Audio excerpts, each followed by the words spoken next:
Went down to the river, wash my sins away.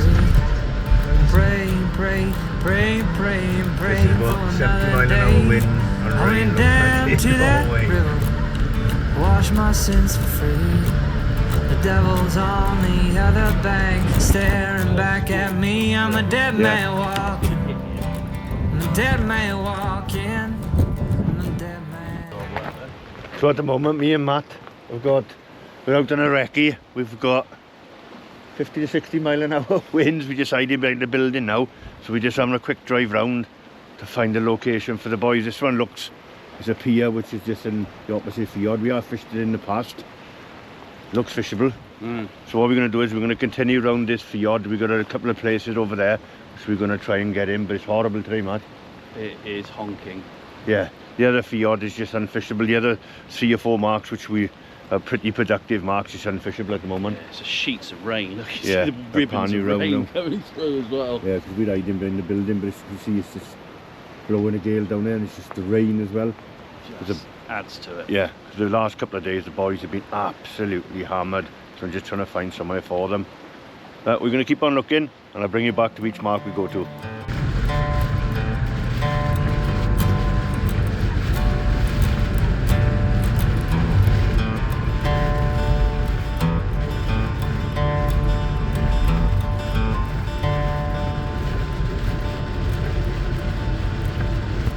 Went down to the river, wash my sins away. Pray, pray, pray, pray. Welcome back, everyone. Oh my God, the conditions are absolutely horrendous. We drove round, me and Matt did, trying to find a mark.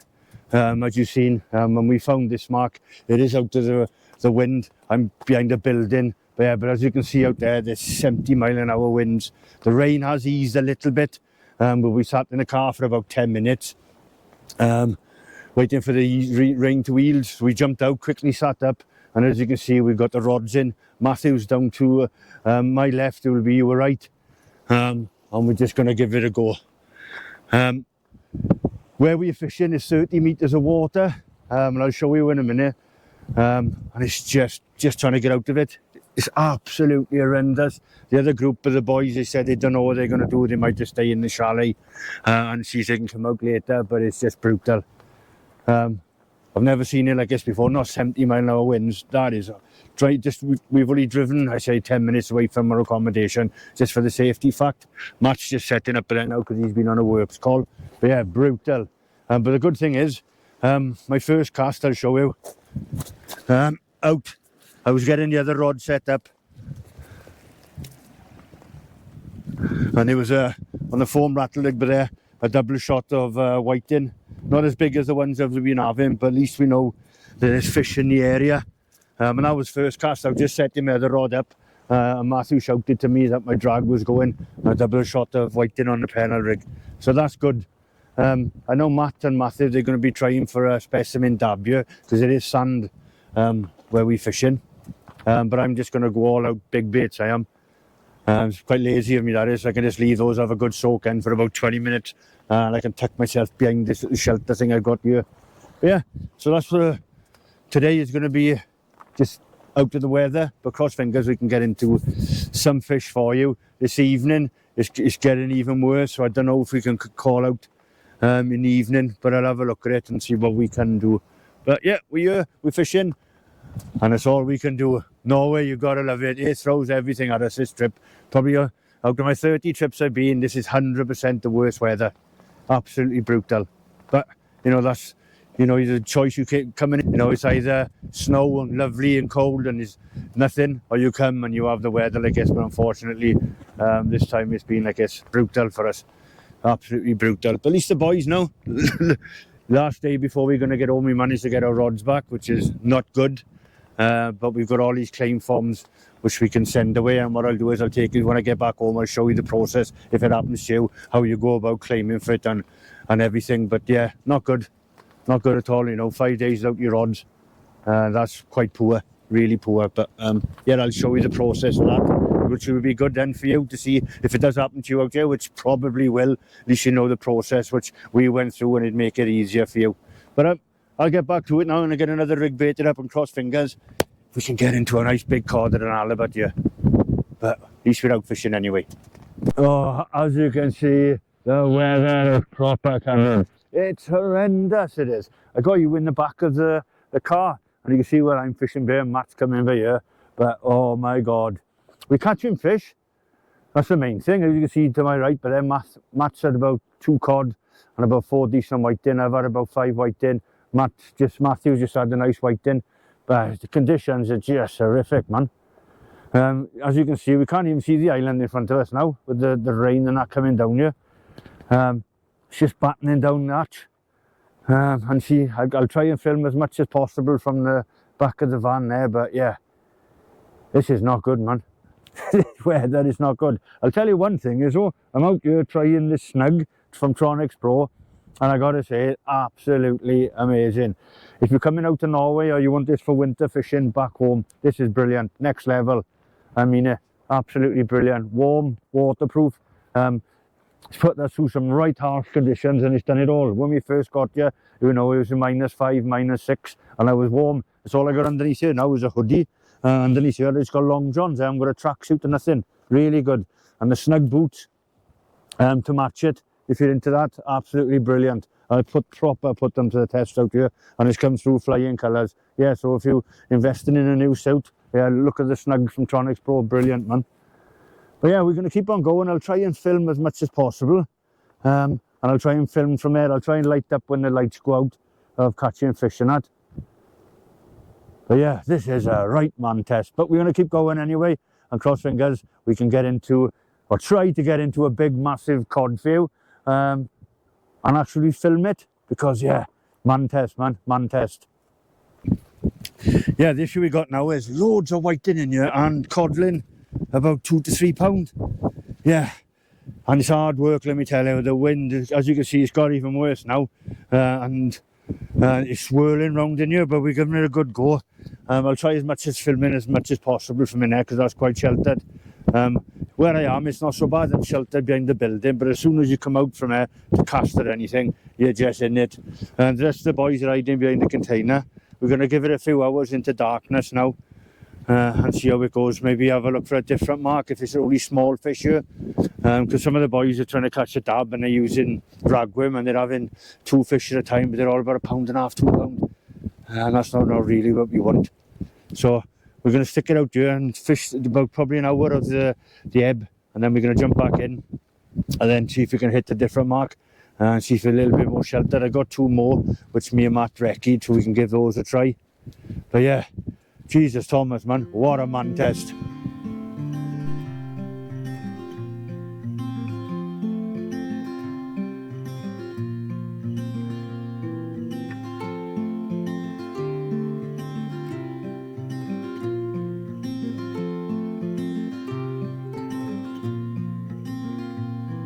As the sun slowly crept into the sky, it filled the morning air with warmth and life. Sounds of birds in harmony, and you there right next to me.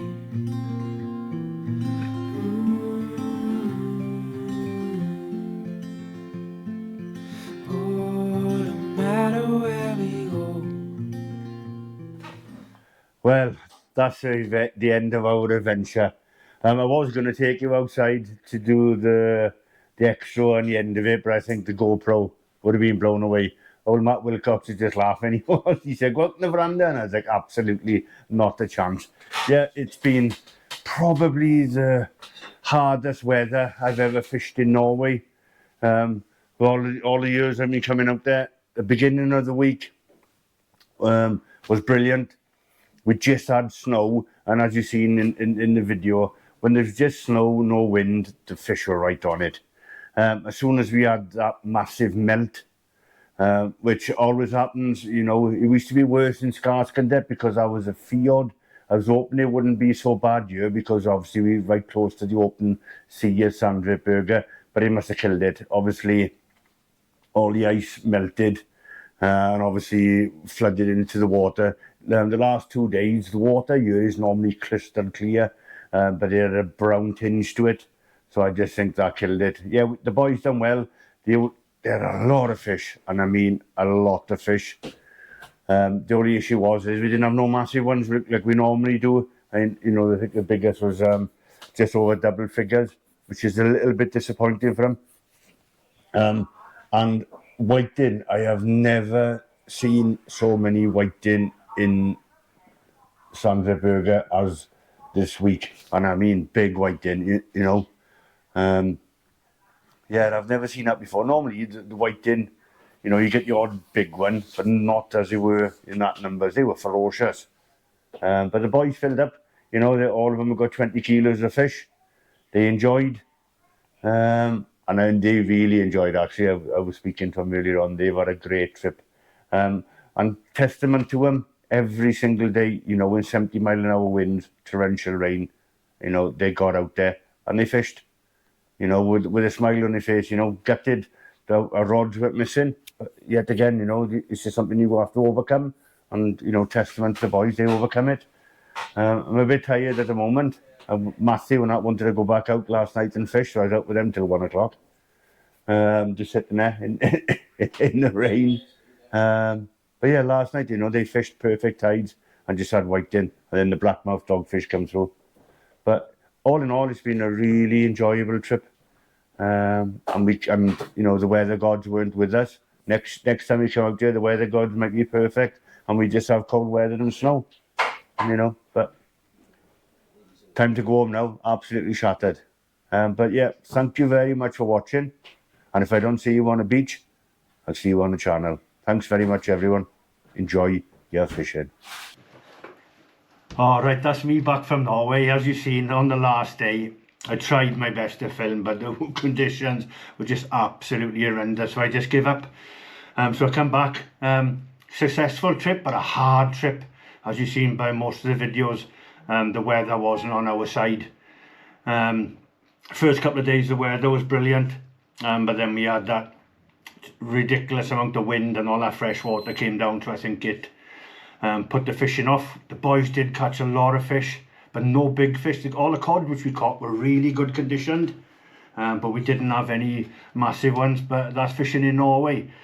So I know that the last video is only going to be short, so what I wanted to do is now I'll go through how I selected marks for cod, haddock, halibut, and go through some other pointers when you go to Norway, especially with the halibut. Obviously, the Norwegian government now are trying to preserve their fish stocks and that, so when you go over there fishing, you can only really fish for halibut, but it's changing all the time for the region you're in. So halibut fishing now is between March and December the 20th. In between that, if you catch them as bycatch, you have to catch and release them. That's why I always use a drop net and that, or if you can, don't try and gaff them and that, and just put them back with respect, because sometimes you can't help catching them if you're using big herring baits, you know. That is it. But hopefully in the videos I showed you, if you do go out there in the open season for halibut, you've got loads and hints and tips, and that's what we'll go through in a minute. Another thing is, all halibut have to be over 80 centimetres for you to keep them. If they're under, you have to put them back. And also, anything over 2 meters, you have to put them back as well. I think it's to do with the toxins and that which they have in their body, and also reserving the fish stocks again, because they, you know, they be big breeding fish. So that's a bit of a lowdown here. So what I'm going to do is now I'm going to chuck Google. I couldn't do it out there. I did try it, but the internet signal wasn't good, so I thought I'll wait until I come home. So what I'll do in this, I'll take you through a step-by-step guide how I use Navionics and Google Earth and that to find locations for halibut, cod, haddock, and there's different areas for it. So hopefully if you go out there, just jump onto Navionics, you know, and have a look around there. You know, always try and fish the well-known marks. Like if you go out to Sandviburg, I've showed you a process how, you know, finding new marks, and also showed you where I fish out there and why I fish out there. So in this now, I'll just pop up Google Earth photo, and I'll show you how I went onto Navionics to find fish holding places, because that's why when I first went to Skarscondet with Phil Dale, and I've been doing a lot of work now with Raider, the new owner, about marks and that, and that's how I found it, like Jones's Jetty, Stew's Point, and things like that. It's just going out there like Phil did, finding locations and fishing them. Otherwise, you're just never going to know. And just fishing the same marks all the time, it gets a bit tedious. But yeah, if you go to Norway, do not be scared to jump onto Navionics and have a look. And hopefully this little end part of the video will help you then. If you go out there then and this marks are not fishing well, you can just jump onto Navionics. So I'll keep on popping up photos now, and then I'll talk you through why I selected those areas. As you can see here now, this is a Navionics shot of Sandvikberg Pier. This is an absolute perfect ambush spot for halibut, like I spoke about when I was out there. As you can see here, to the right-hand side of the pier, you've got deep water. To the left-hand side, then you've got a deep gully coming straight up onto the plateau, which is in front of the pier. So what you find is, like I spoke about out there, 2 hours either side of low water, the water condenses, or not condenses, the bait fish. So then it's a perfect ambush time for the halibut. They don't have to work for it then because there's less water. And then when you get that tide pushed through, that's why the left-hand side of the pier, as you can see, is the most productive, because the halibut just come out of the deeper water, sit on that plateau, and wait for that tide rush to come through, and just basically push the bait fish onto them. Tremendous mark, but you can see then why this is such a good halibut mark. Here now we're looking at a Navionics photo of the fish factory where I spoke about where they wash the nets. And you can see where, as I spoke about when I was on it, where I place everyone on there. As you can see, the deep gully comes right the way past where we were fishing up into the shallower water. Perfect, because halibut will work up to this, and as you can see then, they'll work their way up onto the shallow ground. When I was out there, I told you about the headland, and I also put a Navionics photo why I never fish people on the left-hand side of the headland. As you can see here, the Navionics photo of it shows the shallow reef area, and then it shows on the right-hand side, which I talked about, was the deeper area where you're fishing into the gully. Like we spoke about on this area, we're just trying to intercept the halibut as they're working their way up that gully into the shallower water, obviously to feed on the bait fish. And this is quite a productive mark, and it is one of the hot spots for cod. My good friend Stephen has had the cod there for £37. We've had Conquest double figure ones on there, we've had 20s on there, and nice halibut on there. Tremendous mark. But you can see why it is a tremendous mark off this Navionics photo, where the deep gully just comes straight away up the channel. Perfect mark, and a nice easy mark as you've seen in the video. As you can see in this mark, this is one of my favourite halibut marks. This is proper an ambush point, because halibut, they don't want to be working hard for their food. As you can see here, you've got a little fjord which gradually slopes up into shallower water. So what you find in here, what the halibut do is, they sit just on the drop off there, and they're quite clever. So when the tide, obviously on the ebb, starts dropping, all the bait fish gets pulled out, and that's all they do is they just rise up and just pick them off. As you can see, there is a jetty there, and there is a little stone crop which we fish, and believe it or not, you could probably cast the length of this little fjord. It's only probably about 80 yards wide, so a 40-yard lob will suit anyone, and that's all you're doing. You're fishing obviously your bait into that gully. Yet again, it's a low water mark. Most of the halibut marks of fish are always on low water, because like we spoke about, it just condenses the bait fish, and then you push them into them. They don't want to work for their food, like most things in life. But yeah, this is an absolute perfect ambush point, because all the small cold fish, all the small haddock and cod, will go up into this fjord, and when the tide drops out as it goes, they push back in, and then you just get picked off as they're coming back out of there. Here to the left now, we've got an island and a road going to it. About 10 years ago, when me and Phil Dale used to go up to Bessica and that was just an island. There was no road going to there. But over the last 10 years, they've built a road to the island, and they've been using the island now to take all the rock of it to use for aggregate and I think for building roads. But as you can see here, and to the right, you've got a fish symbol. That is a fish farm. So as you can see then, in between the fish farm and the island, you've got got adjacent islands, and then a gully coming right the way through. But as you know, halibuts generally are, they are scavengers as well. So you got a salmon farm here. All the food for the salmon farm then is going to fall through the nets onto the bottom, and the halibut will just feed in it. Also, dead fish and that will go through, and the halibuts will pick them off. So what you're going to do is you fish the right hand side, as you can see, and there's a lovely gully coming through. The water's only about 20 meters deep. Perfect for halibut. So what you're doing, you're trying to intercept the halibut as they come through to work their way up to the fish farm. Thing with fish farms in Norway, you're not allowed to fish within 100 meters of them, so you can get away with it fishing here, but the perfect spot this is to ambush the halibut as they're working their way up to the fish farm. Tremendous mark it is. When we were out there, unfortunately, we couldn't fish it because of the wind conditions. It's quite an exposed mark it is. But yeah, tremendous mark. To the left-hand side of the island then, it drops off really deep. I put people on there, you can get your ling. It can be a bit of an issue in darkness with the blackmouth dogfish because they love that deep water. But that is a perfect ambush point for halibut.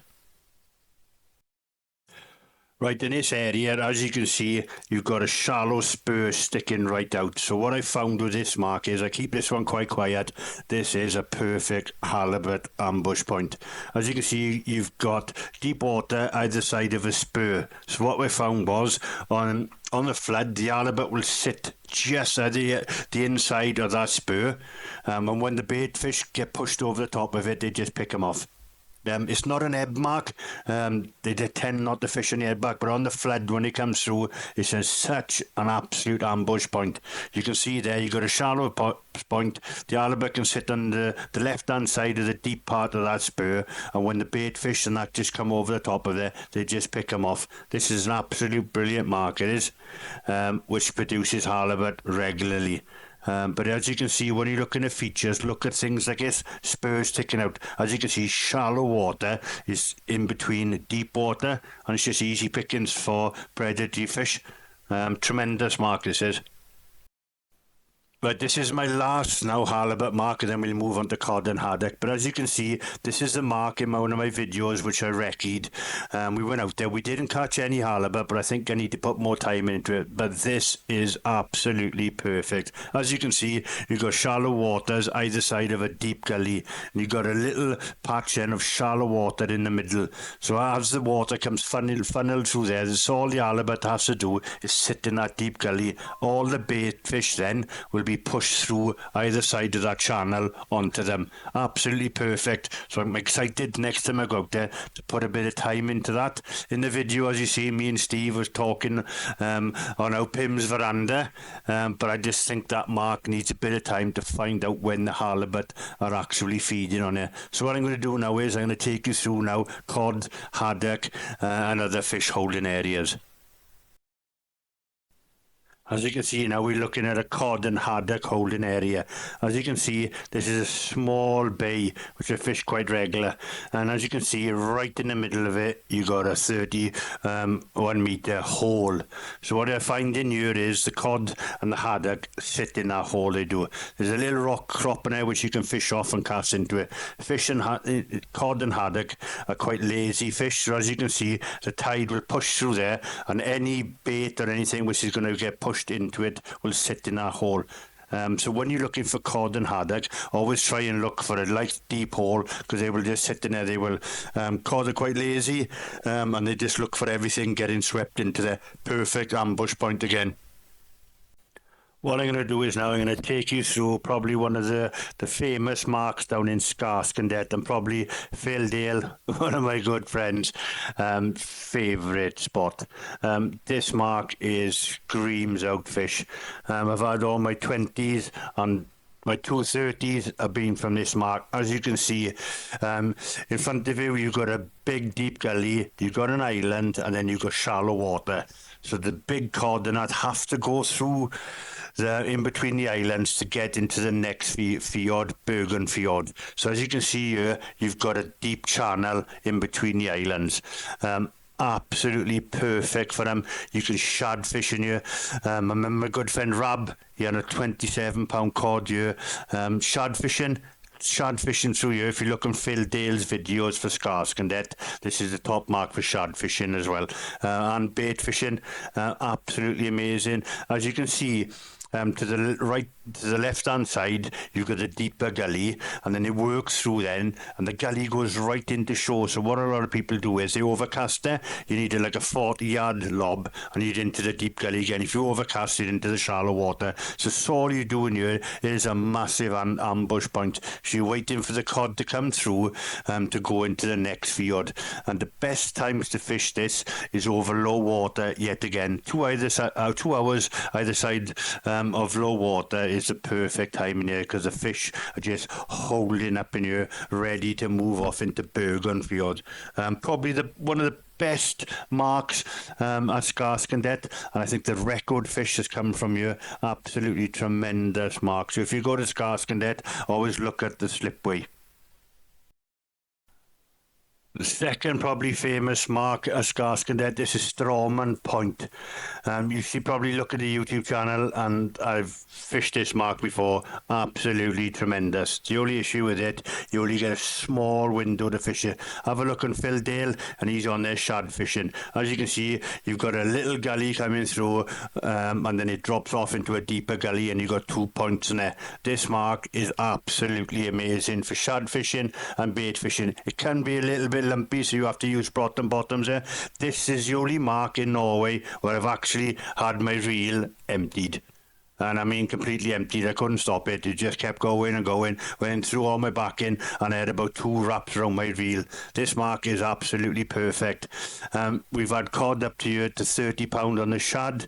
We've had them 20s and 30s on bait. This is an absolute brilliant mark, as you can see.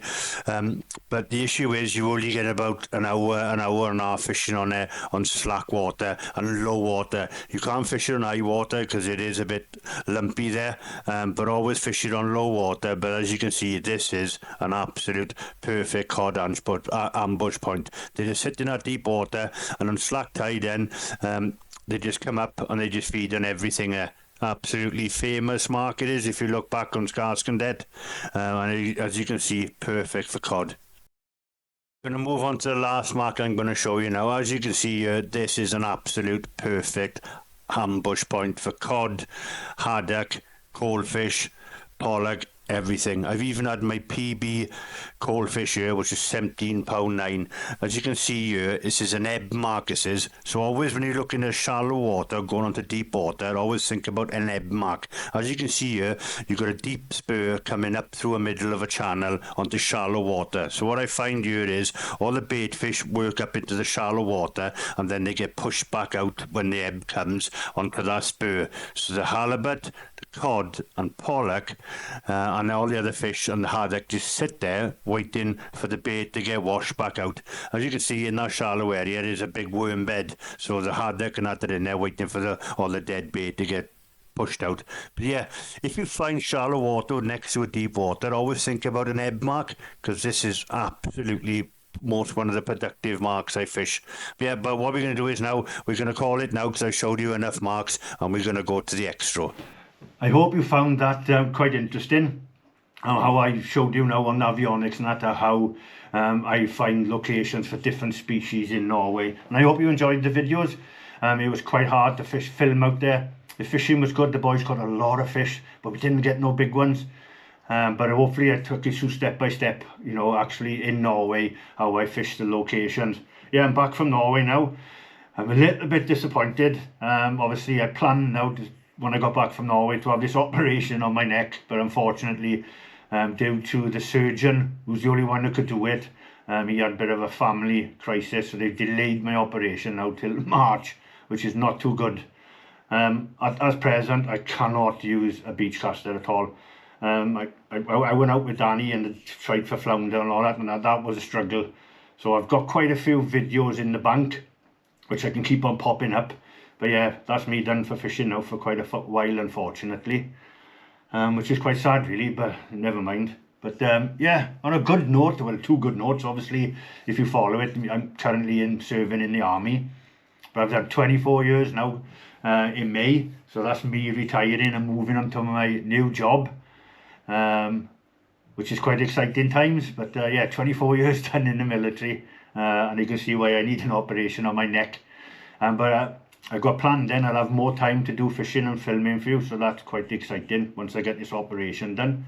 Yeah, but then on a really good note, it was a shock to me. My commanding officer sent me an email for all what I've done to angling throughout the army and combined service, and that they've given me a lifetime achievement award, which I'll tag the photo to you, which was totally amazing. Which was quite shocked, because to me helping people is just come second nature. But yeah, to be recognised for it, and angling to be recognised now as a sport, this is quite an achievement. So yeah, I was quite made up about that, and that's nice to have now as I finish my military career. But yeah, exciting times ahead. I got a lot planned now. Once I'm back up on my feet, we'll go back out to Norway and see if we can target a big halibut again for you, and look at to see for how I'm going to target that at a different time of the year. I've got a lot planned as well with Skarskendet. I've been speaking to the owner of that, and they want me to do some stuff for them, so that'll be exciting times. But yeah, I hope you took a lot from this, and thank you very much for watching the Norway videos, because the boys proper stuck at it and done really well. Massive but great bunch of boys, the veterans are. And if you're a veteran yourself and you want to come along, just contact myself or one of the other ones, and you can arrange to come along every January. I take them. But yeah, thank you very much for watching. If I don't see you on the beach, I'll see you on the channel. Enjoy your fishing, everyone.